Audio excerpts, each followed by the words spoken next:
Bonjour à tous, merci de nous suivre pour ce flash d'information. La chaîne de solidarité initiée chaque année par le gouvernement se poursuit au district d'Abidjan.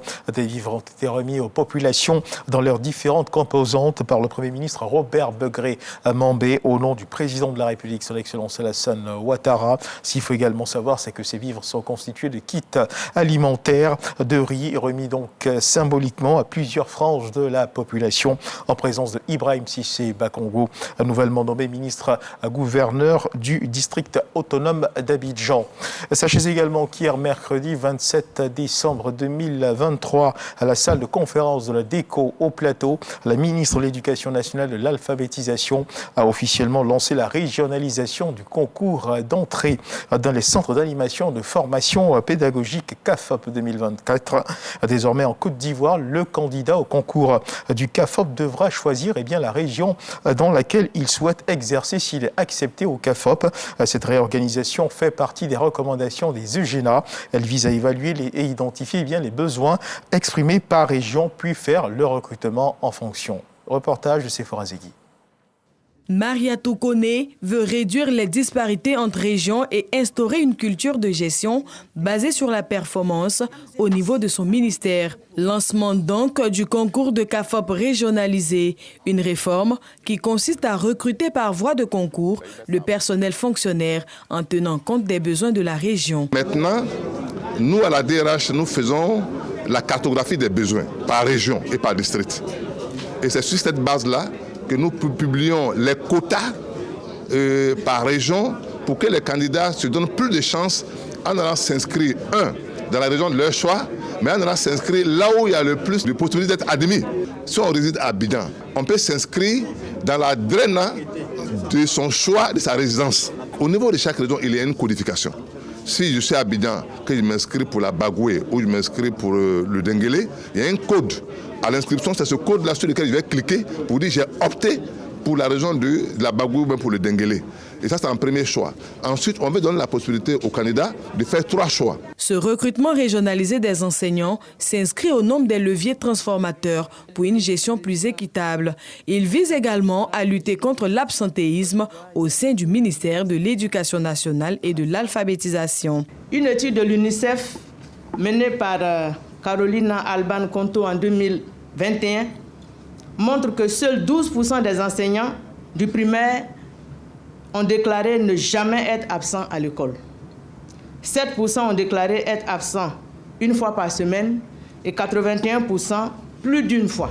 Vous voyez avec ces chiffres que si nous ne faisons rien maintenant face à ces constats, comment parviendrons-nous à cette école de qualité tant souhaitée? Il nous faut des politiques éducatives courageuses, capables d'apporter la normalisation et la cohérence au cœur du recrutement des enseignants, à l'effet d'en faire un maillon essentiel au profit du développement qualitatif de notre système éducatif. Les admis au concours d'entrée dans les CAFOP au titre de l'année 2024 devront signer un engagement décennal qui les oblige à exercer pendant au moins 10 années dans leur région de choix avant une quelconque mutation. Par contre, à la 3e année de prise de fonction, ils peuvent solliciter une mutation dans la même région. Depuis plusieurs mois, le Bureau national de la prospective et de la veille stratégique mène une étude prospective sur le système éducatif. Cette réflexion vise à analyser de fond en comble les difficultés, proposer également des solutions de sorte à tracer les sillons de la future école ivoirienne souhaitée. Récemment, le Bureau national de la prospective et de la veille stratégique a renforcé les capacités des acteurs impliqués sur la formulation de la vision et des orientations stratégiques de cette étude. Nous y reviendrons assurément dans nos prochaines éditions. Dans l'actualité internationale, au Libéria, au moins 40 personnes sont mortes dans l'explosion d'un camion-citerne mardi dernier en fin de journée. Dans une localité du centre du pays, des riverains ont tenté de prendre de l'essence d'un véhicule accidenté qui transportait du carburant. Une explosion a ensuite survenue, engendrant un grand nombre de pertes en vie humaine et de blessés. Le président libérien sortant, George Weah, a présenté ses sincères condoléances et a appelé les Libériens à la solidarité en faveur des familles endeuillées avant d'assurer les autorités sanitaires de son soutien pour débloquer davantage de moyens afin de sauver un maximum de vies. Toujours dans l'actualité internationale en République démocratique du Congo, suite à un appel à manifester lancé par l'opposition hier mercredi, de vives altercations et échauffourées ont été enregistrées entre la police et les manifestants partisans de l'opposant Martin Fayulu. Le gouvernement avait interdit le rassemblement. Les manifestants ont engagé une marche pour demander l'annulation des élections générales qui se sont tenues la semaine dernière. Après les tensions de la matinée, la situation s'est calmée au cours de la journée. Et on termine ce tour de l'actualité avec cette information.